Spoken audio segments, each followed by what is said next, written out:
அருப்புக்கோட்டை அருகே திருவிருந்தாள்புரத்தில் மனைவி 2 பெண் குழந்தைகளை வெட்டி கொன்ற நபரால் பரபரப்பு ஏற்பட்டிருக்கிறது. குடும்ப தகராறு காரணமாக 3 பேரையும் வெட்டி கொன்றுவிட்டு போலீசில் சரணடைந்திருக்கிறார். என்ன நடந்தது என்ற விவரங்களை வழங்குவதற்காக செய்தியாளர் அருண் பிரகாஷ் இணைப்பில் இருக்கிறார். அருண் பிரகாஷ், வணக்கம். இந்த சம்பவம் எப்ப நடந்தது? முழு விவரம் என்ன? வணக்கம். அதாவது அருப்புக்கோட்டை அருகே திருவிருந்தாள்புரம் கிராமத்தைச் சேர்ந்தவர் சுந்தரவேலு. இவர் விவசாயம் செய்து வருகிறார். இவருக்கு பூங்கொடி என்ற மனைவியும் ஜெயலட்சுமி என்ற 2 பெண் குழந்தைகளும் உள்ளனர்.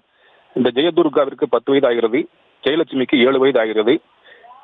இந்நிலையில் இன்று காலை நேரத்தில் விவசாயி சுந்தரவேலு தனது வீட்டில் பூங்கொடி மற்றும் அவரது 2 குழந்தைகள் ஜெயதுர்கா, ஜெயலட்சுமி ஆகிய 3 பேரையும் அருவாள் மற்றும் அம்மிக்கல் குளவியால் அடித்து கொலை செய்துள்ளார். அவர் 3 பேரையும் கொலை செய்துவிட்டு நேராக தாலுகா காவல் நிலையத்தில் சென்று சரணடைந்துள்ளார்.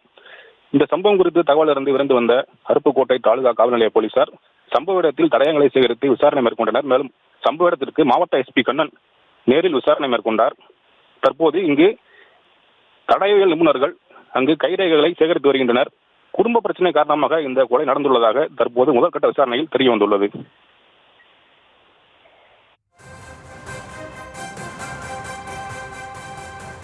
விவரங்களை வழங்கியதற்கு நன்றி அருண் பிரகாஷ்.